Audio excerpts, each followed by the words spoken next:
Bonjour à tous et bienvenue dans 3D-vous, l'émission podcast sur le pest control et qui se décline aujourd'hui pour EasyDiag.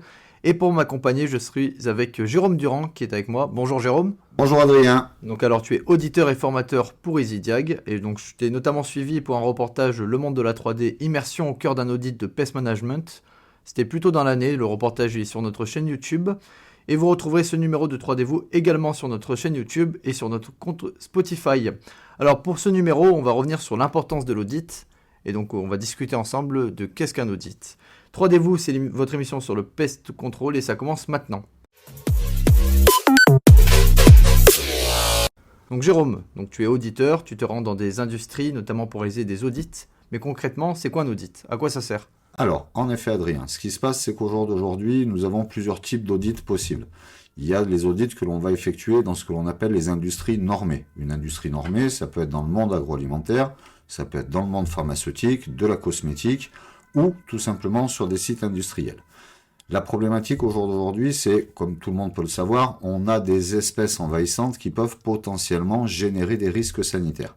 Le but d'un audit, c'est de pouvoir certifier au client qu'en fonction de l'environnement de son site, en fonction des matières premières qu'il va pouvoir utiliser, en fonction des process de fabrication, jusqu'à la réalisation du produit fini, qu'on ne se retrouve pas avec des espèces envahissantes qui pourraient occasionner des soucis qui rentreraient dans le cadre en fait d'un enjeu avec un risque sanitaire. Voilà, tout simplement. Donc on va étudier en fait différentes choses au niveau d'un audit. Dans un premier temps, on va d'abord étudier ce que l'on appelle la partie environnementale liée au site. Par rapport à ça, ça va déterminer le risque au potentiel de nuisibles qu'on peut retrouver dans l'environnement de celui-ci. Ensuite, ce qui va être très important, c'est de pouvoir étudier, en fonction de la typologie du client et de son activité, les matières premières à risque qu'il va pouvoir utiliser au quotidien, qui peuvent eux-mêmes contenir en fait ce que l'on peut appeler des insectes des produits stockés, ou même notamment d'autres types d'insectes ravageurs ou d'autres types de nuisibles, qui pourraient occasionner des dégâts importants sur le stockage de ce fabricant, de cet industriel-là. Donc nous allons prendre en compte tout le process de fabrication. Nous allons commencer en fait l'audit dans un premier temps, tu l'as bien compris Adrien, sur la partie environnementale. Donc nous allons checker toute la partie extérieure, tout ce qui pourrait engendrer des problèmes liés à l'implantation du site. Et ensuite, on va continuer dans une certaine logique. C'est-à-dire que tout industriel va recevoir des matières premières pour son process de fabrication et ces matières premières vont subir une première transformation et vont avoir un déroulé. C'est-à-dire qu'on va les retrouver sur le process de la fabrication, du conditionnement, jusqu'au produit fini. Donc, on va venir étudier l'ensemble des zones de ce site-là, tout simplement. Et en fonction de ce que l'on va pouvoir remarquer, on va pouvoir faire remonter des actions qui seront effectuées soit par le prestataire du pest control qui est en place, soit par le client, soit par les deux parties. Donc, on va dire que l'audit indépendant, effectué par EasyDiag permettra d'avoir la tripartie entre le prestataire, l'industriel et les différentes remarques que EasyDiag pourra remonter. Donc c'est un vrai travail d'enquête en fait que tu fais, tu te baisses, tu regardes en hauteur. C'est exactement ça, il ne faut laisser aucune zone d'ombre en fait sur un audit. Donc on va être obligé de checker toutes les parties. Ça peut être de la zone de refuge pour du rongeur, ça peut être des points d'intrusion notamment, des zones de nidification. Donc en effet Adrien, tu as tout à fait raison. On va être obligé de checker l'ensemble de ces zones-là pour ne passer à côté de rien. Il faut que lorsqu'on va faire la restitution de l'audit, qu'on soit clair en fait avec le client et le prestataire pour relever les points négatifs comme les points positifs et amener ce que l'on peut appeler l'amélioration continue sur un programme de pest control, tout simplement. Et est-ce que c'est obligatoire pour une entreprise ou ce n'est pas obligatoire mais fortement recommandé? Alors, tout va dépendre en fait de l'industrie normée dans laquelle on intervient. On peut savoir qu'on va retrouver différents types de normes. Je vais vous en citer quelques-unes comme ça, qui vont être l'IFS, qui vont être le BRC, AIB, Tesco, Marks & Spencer, et il y en a encore beaucoup d'autres au jour d'aujourd'hui. En fonction de l'industrie normée, donc de la norme à appliquer sur ce site, on va nous imposer un certain nombre d'audits. On peut avoir le cas de figure, en fait, notamment dans l'IFS, où il va y avoir des préconisations. C'est-à-dire que ça ne sera pas marqué d'une manière contractuelle d'effectuer un ou plusieurs audits obligatoires. Ça va être l'analyse de risque du site qui va déterminer en fait si on a vraiment la volonté de vouloir en effectuer pour éviter justement ce fameux risque sanitaire, tout simplement. Et est-ce que l'entreprise doit, vis-à-vis du client, est-ce qu'elle doit informer qu'elle réalise des audits? Quand je parle du client, je parle du particulier par exemple. Est-ce que du coup, l'entreprise doit avoir une transparence totale vis-à-vis des particuliers? Alors, la communication, en fait, bien évidemment, si on relève un point critique lié à un risque sanitaire par rapport à une espèce envahissante, là, après, on va dire, il y a un devoir, en fait, de la part de l'industriel. C'est-à-dire que si il a des lots de fabrication qui sont passés sur des lignes à un moment, on va dire, critique, où il y a pu avoir un risque sanitaire, il se devra de faire un rappel de produit, tout simplement. Donc ça va être l'obligation du fabricant, de l'industriel, liée à une problématique lambda que l'on aura pu rencontrer sur site. En dehors de cette problématique-là, c'est-à-dire où on effectue un audit traditionnel, on n'a pas relevé de points critiques qui serait une non-conformité majeure qui engendrerait un risque sanitaire. Là, on est sur du contractuel. Il n'y a pas d'obligation du client de diffuser en fait quelconque information à partir du moment où elle n'intervienne pas sur un risque sanitaire. Et je vais rebondir sur ce que tu as dit parce que ces dernières années, il y a eu plusieurs scandales sanitaires. Je pense notamment à une marque de pizza et une marque de chocolat. Comment on peut expliquer de telles problématiques encore aujourd'hui alors que les entreprises essayent de faire au mieux? Alors, malheureusement, comme tu peux le savoir, on peut se retrouver dans des industries qui peuvent être vieillissantes, dans des industries qui peuvent manquer, on va dire, de nettoyage, qui peuvent manquer de process et de méthodologie, et on peut arriver à trouver certaines déviances. Il est toujours difficile de trouver quel est le coupable là-dedans. Il peut y avoir plusieurs points d'action. Le premier, ça va être l'organisme de pest control, tout simplement, qui intervient sur ce site industriel. Il est peut-être en perte de maîtrise dans certaines zones. Maintenant, on a rarement tous les tenants aboutissants.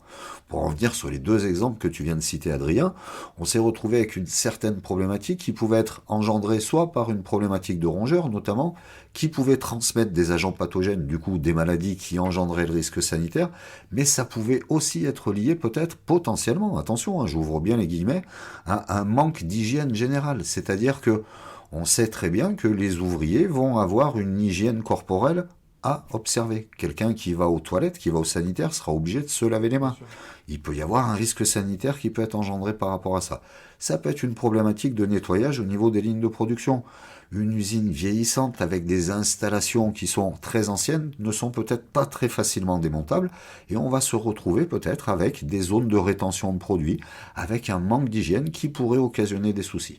Il faut savoir que les industriels sont obligés de faire des relevés sur site, c'est-à-dire qu'ils vont faire des relevés bactériologiques, ils vont faire en fait des prises en fait à des endroits stratégiques pour s'assurer qu'on n'ait pas de développement et de risques sanitaires. Pour arriver à trouver la problématique dans ces cas de figure-là, c'est toujours compliqué. Surtout à partir du moment où il y a un procès, où il va y avoir quelque chose qui va être mis en place, et ben on a des difficultés pour accéder au dossier et savoir réellement qu'est-ce qui s'est passé. Un truc de sûr, par contre, Adrien, c'est que, en effet, une problématique de nuisible va pouvoir engendrer un risque sanitaire. Donc ça, on va dire dans le domaine du pest control, c'est quelque chose où le prestataire doit être en maîtrise, mais l'industriel doit aussi suivre les conseils et recommandations de ce prestataire-là. Ce qui fait que quand on n'a pas le dossier en main, il est difficile. Il y a des décalages du coup. Exactement. Et du coup, c'est difficile de déterminer quel est l'acteur principal et quel est le fautif, on va dire entre guillemets. Donc tu vois, c'est toujours délicat un petit peu d'arriver à trouver le pourquoi du comment on a eu cette problématique qui s'est installée dans la zone de production. Tout ça. Mais est-ce que c'est trop tard du coup au moment où ça arrive ou au contraire, par exemple, un audit, ça va pouvoir permettre d'améliorer ou c'est trop tard en fait justement. C'est jamais trop tard. En fait, un audit, il va avoir pour but de créer de l'amélioration continue. Et c'est dans cette amélioration continue qu'on va pouvoir trouver quelquefois des points critiques qui vont pouvoir améliorer les process. Ça va être un process au niveau du pest control, ça peut être un process au niveau du nettoyage, ça va être un process au niveau des contrôles effectués, hein, des prises d'échantillons sur ligne de production.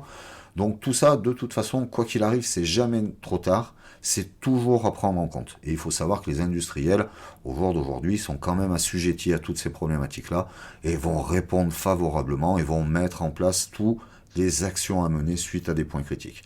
Donc, si j'avais à résumer tout ça, je dirais que l'audit au jour d'aujourd'hui est est une action indispensable pour l'industriel pour savoir si on est en maîtrise des espèces envahissantes sur son site et qui à partir de là n'engendrerait pas de risque sanitaire, tout simplement. Et après, donc, il y a des industries. Je suppose que ça différencie suivant le type d'industrie, justement. Tu fais pas le même audit suivant Ou au contraire, ça reste quelque chose qui est assez normé, c'est souvent là, enfin, c'est le même principe, mais c'est pas vraiment les mêmes règles. Non, tu as raison. En fait, c'est pour ça qu'on insiste toujours sur l'activité du client. Tu vois, l'activité du client va pouvoir déterminer notamment potentiellement les risques en fait de nuisibles qu'on va pouvoir retrouver sur son site. Donc ça, son activité, c'est vraiment la partie qui va être primordiale. Ensuite, par rapport à ça, il va y avoir différents acteurs qui vont rentrer en compte. Est-ce qu'on est sur un site où on vient faire de la cuisson? Est-ce qu'on est sur un site où on est sur du produit cru? Est-ce qu'on est sur un site où on va avoir de la production de produits surgelés? Tout ça, en fait, vont être des chaînes de froid ou des chaînes de process qui vont être différentes. Les risques sont pas les mêmes. Et les risques sont pas les mêmes, c'est tout à fait ça. Si tu veux, dans l'ensemble, on va toujours checker, on va dire un certain nombre de points qui seront obligatoires sur l'ensemble des sites industriels. Et ensuite, on va s'adapter en fonction de l'activité du client et on va pouvoir pousser le curseur un petit peu plus loin sur des risques qui vont être plutôt prédominants sur certaines activités par rapport à d'autres, tout simplement. On s'adapte toujours au client, de toute façon. Jérôme, est-ce que tu as un souvenir marquant justement à travers un audit que tu as pu faire? Oui, on en a des effets marquants. Après, je ne peux pas me permettre de citer ni de marque, ni de, on va dire, d'activité industrielle. Ça serait pénaliser quelque part cette industrie-là. Bien entendu, il peut y avoir des problématiques liées à des volatiles. Ça m'est arrivé par le passé sur un site industriel, dans une zone de déchets, tout simplement, où c'était les chariots, en fait, qui acheminaient les déchets jusqu'à cette zone extérieure, donc une zone de compacteur. Malheureusement, dans cette zone-là, on avait une présence de volatiles relativement récurrente. Il s'avère qu'ils ont eu une problématique de salmonelle qui était liée en fait aux fientes de ces volatiles-là. Et en fait, cette problématique, ils ont mis très longtemps à la comprendre. Pourquoi? Ils faisaient des relevés, tout simplement, des relevés bactériologiques sur les lignes de production. Ils se sont aperçus à un moment donné qu'ils avaient une problématique de salmonelle. Donc, ils ont été obligés d'arrêter la production. Mais de là, il a fallu remonter le process et arriver à pourquoi et à comprendre surtout le pourquoi du comment ils ont retrouvé cette problématique. C'est à travers l'audit que tu as pu... En effet, on a pu, en fait, avec les différents acteurs, en étant en mode échange, en essayant de comprendre le pourquoi du comment, en fonction des différents relevés, qu'est-ce qui avait pu se passer. On a compris que lié au process qu'ils avaient, de la gestion de leurs déchets qui étaient en extérieur et qui étaient véhiculés par des chariots, on a, en examinant toutes les zones, bien entendu, en arrivant à passer beaucoup de temps sur le site, on a réussi à comprendre que potentiellement, on avait véhiculé la problématique à cause des roues des chariots qui circulaient sur des fientes de volatiles. En effet, toutes les actions qui ont pu être menées ont permis en fait de mener toutes les actions correctrices. C'est-à-dire que le client, dans un premier temps, il a changé sa gestion des déchets. C'est-à-dire qu'il a modifié sa zone de compactage. Et par rapport à ça, tout ce qui était logistique pour véhiculer ces déchets, tout ce process-là a été revu.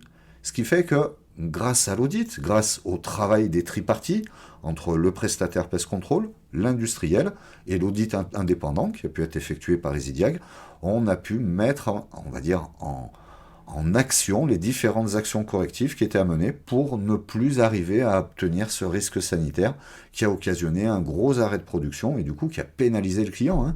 Qui dit manque de production, Adrien dit manque à gagner, puisque l'usine avait été obligée d'être fermée avant d'obtenir les résultats escomptés en termes de relevés bactériaux, tout simplement.